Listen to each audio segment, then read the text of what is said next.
अरे ओ सांभा, कौन सा टॉपिक कवर करना है रे? मालिक, chemical reactions and equations. Hello little scientist, आज जो हम टॉपिक कवर करने वाले हैं वो है केमिकल रिएक्शंस एंड इक्वेशंस के बारे में। तो चलिए शुरू करते हैं। तो आपने प्रीवियस क्लास में चेंज के बारे में पढ़ा होगा। भैया चेंज भैया याद नहीं आ रहा भैया। अरे तो क्यों डर रहे हैं, अभी आपके आदर्श भैया जिंदा है। तो सबसे पहले हम चेंज के बारे में जानते हैं। What is change? Change is the process in which final state of matter is different from original और इनिशियल स्टेट। मतलब चेंज वह प्रोसेस है जिसमें किसी मैटर की फाइनल स्टेट और इनिशियल और ओरिजिनल स्टेट दोनों में डिफरेंस होता है। फॉर एग्जाम्पल, इस मार्कर को लीजिए। मार्कर के ऊपर जब मैंने ढक्कन के ऊपर कुछ फोर्स लगाया तो ये ओपन हो गया। जब ये ओपन हो गया तो ये टू पार्ट्स में डिवाइड हो गया। सो this is the example of change.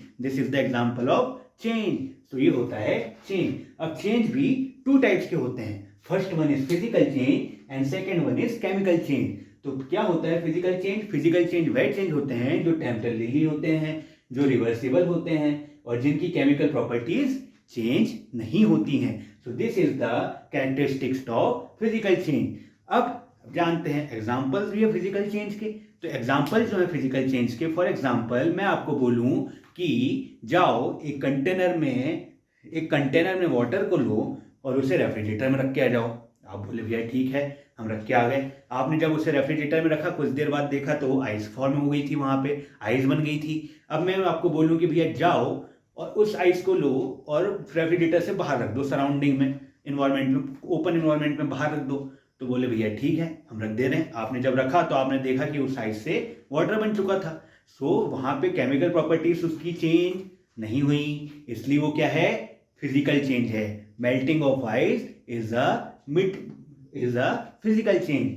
और भी एग्जांपल्स हैं, जैसे कि बॉइलिंग ऑफ वाटर। जब आप पानी को गर्म करते हैं तो उसकी कोई केमिकल प्रॉपर्टीज में चेंज होता है क्या? नहीं होता है। इसलिए this is also the example of physical change. Crumpling of aluminium foil.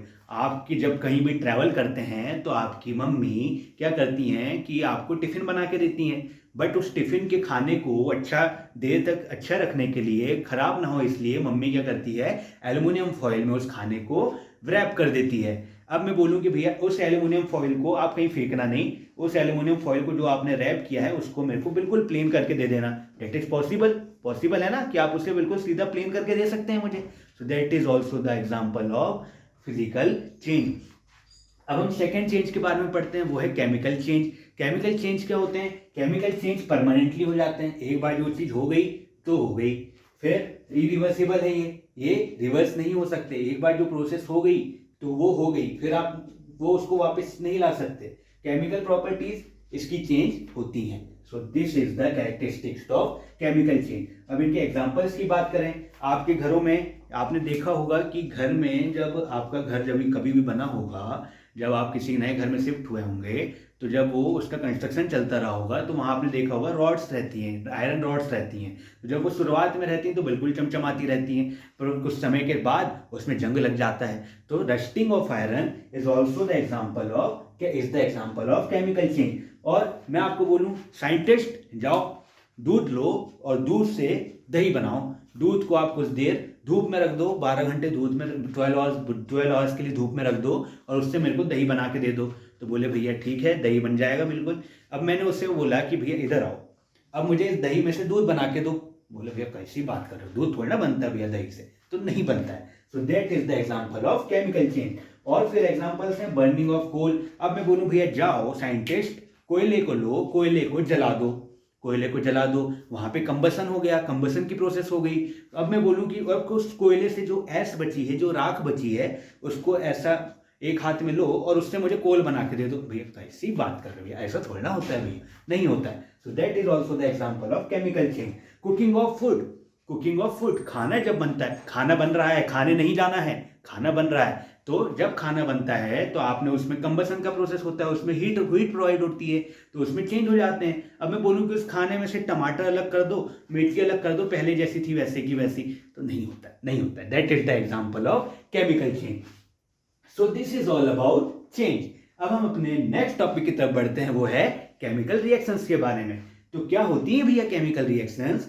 Chemical reactions ये होती हैं, chemical reaction is a change in which one or more substances or reactant react to form new substance with entirely different properties. जैसे कि ये chemical reaction क्या होती है, जब एक से ज़्यादा सब्सटेंस और रिएक्टेंट रिएक्ट करके एक नया सब्सटेंस को फॉर्म करते हैं। तो फॉर एग्जांपल जैसे कि मान लीजिए ये दो रिएक्टेंट हैं, इनको मैंने क्या किया कि रिएक्ट किया और इनसे मैंने एक प्रोडक्ट को फॉर्म कर दिया। तो this is the example of chemical reaction. अब रिएक्टेंट्स में रिएक्शन होती है और वो किसका फॉर्मेशन करते हैं, प्रोडक्ट का फॉर्मेशन करते हैं। रिएक्टेंट में रिएक्शंस होती हैं और वो प्रोडक्ट का फॉर्मेशन करते हैं। फॉर एग्जांपल के लिए जल के बारे में हम बात करते हैं। जल जो हम पीते हैं, जल खाबो जल जो होता है, तो उसमें हाइड्रोजन होता है और ऑक्सीजन होता है। जब हम हाइड्रोजन और ऑक्सीजन को रिएक्ट करते हैं तो क्या फॉर्म होता है, H2O फॉर्म होता है। तो in this reaction H2 and O2 is the reactant and H2O is the product of the chemical reaction। तो अभी तक हमने चेंज के बारे में जाना और क्या होती है केमिकल रिएक्शन इसके बारे में जाना। अब हम ये जानेंगे कि केमिकल रिएक्शन कब हो रही है और हमें पता कैसे चलेगा कि ये जब दो रिएक्टेंट रिएक्ट हो रहे हैं और जो प्रोडक्ट बन रहा है तो यहाँ पे केमिकल रिएक्शन हो गई है। तो इन चीज़ों को जानने के लिए कुछ कैरेक्टरिस्टिक्स हैं, जैसे कि किसी भी दो रिएक्टेंट के रिएक्ट करने के बाद जो प्रोडक्ट बन रहा है उसमें क्या हो रहा है कि स्टेट चेंज हो जा रही है। मान लीजिए मैंने सॉलिड और लिक्विड को मिलाया और वो गैस बन गई, जो उसके ऊपर मैंने कुछ चेंज किए और प्रोसेस अप्लाई किए और गैस बन गई।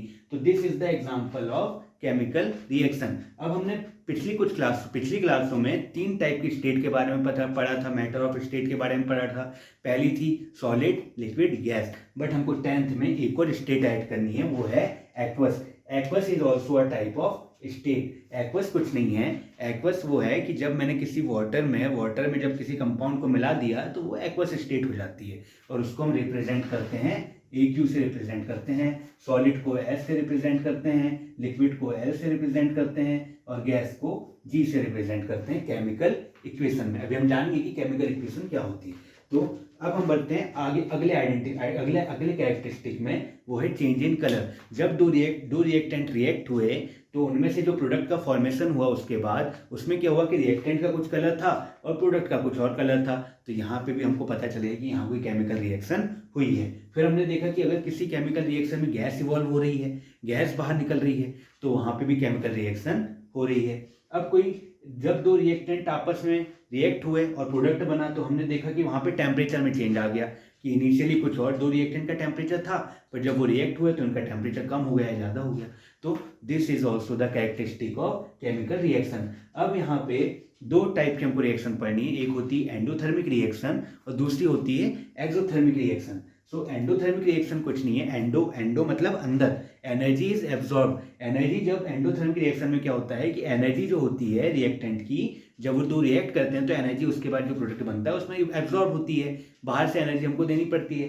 बट एक्सोथर्मिक में क्या होता है, एनर्जी बाहर आती है, एनर्जी इज रिलीज्ड। जब दो रिएक्टेंट रिएक्ट करते हैं तो उनके रिएक्शन के बाद जो प्रोडक्ट बनता है उसमें क्या होता है, एनर्जी रिलीज होती है। और last one is formation of precipitate. अगर किसी रिएक्शन में जब दो रिएक्टेंट रिएक्ट कर रहे हैं तो उनमें जब प्रेसिपिटेट का फॉर्मेशन हो रहा है तो वो क्या है, केमिकल रिएक्शन वहां पे हो रही है।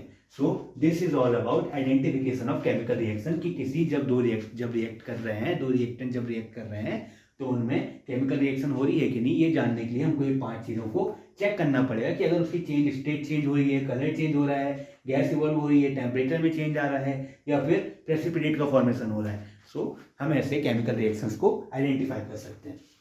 अब हमारा जो टॉपिक है वो है कि हम केमिकल रिएक्शंस को रिप्रेजेंट कैसे करते हैं। केमिकल रिएक्शंस को रिप्रेजेंट करने के लिए केमिकल इक्वेशंस जो हम बनाते हैं तो हम देखते हैं कि जब मैग्नीशियम को जब हम ऑक्सीजन से रिएक्ट करवा रहे हैं तो मैग्नीशियम ऑक्साइड बन रहा है। बट अब इनको जब शॉर्टर फॉर्म में जब हमको लिखना होगा तो हम जब लिखते हैं मैग्नीशियम का शॉर्टर फॉर्म Mg, ऑक्सीजन का O2 और इसको जब रिएक्ट किया तो बन गया MgO2।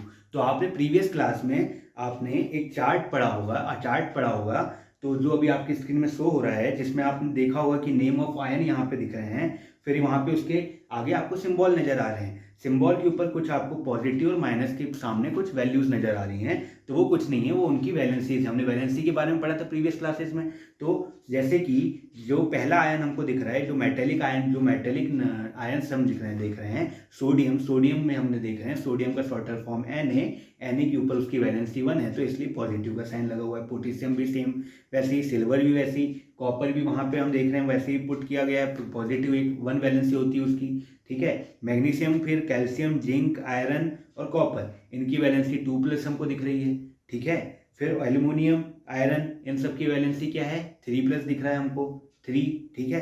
फिर नॉन मेटालिक एलिमेंट में चले तो वहाँ पे आपको हाइड्रोजन नजर आ रहा होगा, हाइड्राइड, क्लोराइड, ब्रोमाइड, आयोडाइड, इन सब की हाइड्रोजन का प्लस, हाइड्राइड का माइनस, फिर क्लोराइड का minus, bromide minus, iodide minus, oxide 2-, sulphide 2-, nitride 3-। अब पॉलीएटॉमिक आयंस की बात करें, अमोनियम जिसका फॉर्मूला क्या है NH4, NH4 की वैलेंसी कितनी दिखा रही है, प्लस दिखा रही है, देख पा रहे हैं आप। जैसे hydroxide OH-, nitrate NO3-, carbonate HCO3-, carbonate hydrogen carbonate hydrogen carbonate HCO3-, carbonate CO3-, और sulphide SO3-, sulphate SO4-, phosphate PO4-। सो आपको ये टेबल को अच्छे से याद कर लेना है, क्योंकि आपके जब आप फॉर्मूले को रिएक्शंस को बनाएंगे, इक्वेशंस को बनाएंगे, तो वहाँ पे आपको ये सब चीज़ें याद आएंगी। जैसे कि अब यहाँ पे Zn का जब रिएक्शन हो रहा है हाइड्रोजन H2SO4 से, ठीक है, H2SO4 से जब रिएक्ट हो रहा है तो Zn की स्टेट क्या है, जिंक की स्टेट क्या है, सॉलिड है। सॉलिड है इसलिए हमने इसको S, जैसे हमने स्टेट को रिप्रेजेंट करने के लिए उसका शॉर्टर फॉर्म S लिख दिया। और H2SO4 का स्टेट क्या है, एक्वस है। जब ये दोनों रिएक्ट कर रहे हैं तो क्या बन रहा है, ZnSO4 जो कि एक्वस है, और H2 गैस रिलीज हो रही है, गैस हमने इसको रिप्रेजेंट कर दिया। सो अब देख रहे हैं यहाँ पे कि Zn, अब जब आप टेबल को देखेंगे, तो Zn की वैलेंसी कितनी थी भैया, Zn की जिंक की वैलेंसी थी 2+, और H2SO4 की वैलेंसी कितनी, SO4 की वैलेंसी कितनी है, SO4 की वैलेंसी है 2-, तो यहाँ पे ये फॉर्म हो गया ZnSO4, है ना। अब फॉर एग्जांपल, अब मैं आपको बोलूँ कि मुझे आओ भैया और आप मुझे Na सोडियम सल्फेट का फॉर्मूला लिख के बताओ, ठीक है। तो मैं क्या करूँगा, सोडियम Na और SO4 इज अ सल्फेट, तो Na की वैलेंसी कितनी है, Na की वैलेंसी है पॉजिटिव में 1, और सल्फेट की वैलेंसी कितनी है 2। तो मैं इसको क्या करूँगा, क्रॉस मल्टीप्लाई कर दूंगा, तो यहाँ पे क्या हो जाएगा, Na2SO4, तो ये क्या हो गया, सोडियम सल्फेट का फॉर्मूला हो गया। ऐसी अगर हम बात करें, एक और हम बनाते हैं, कॉपर सल्फेट ले लीजिए, कॉपर सल्फेट CuSO4 की वैलेंसी 2 और Cu की वैलेंसी 1, इसको क्रॉस मल्टीप्लाई किया तो ये हो गया Cu2SO4। So this is all about identification of chemical reaction and representing chemical reaction. So thanks for watching this video. Please like, share and subscribe as much as you can, and please share it with your friend. और हाँ, आज हमने एक Telegram channel बनाया है जहाँ पे आपको लेक्चर से रिलेटेड या फिर क्लास से रिलेटेड लिंक्स या फिर नोट्स प्रोवाइड किए जाएंगे, तो प्लीज़ आप उस चैनल को जाके ज्वाइन कर लीजिए, and stay tuned. Thank you.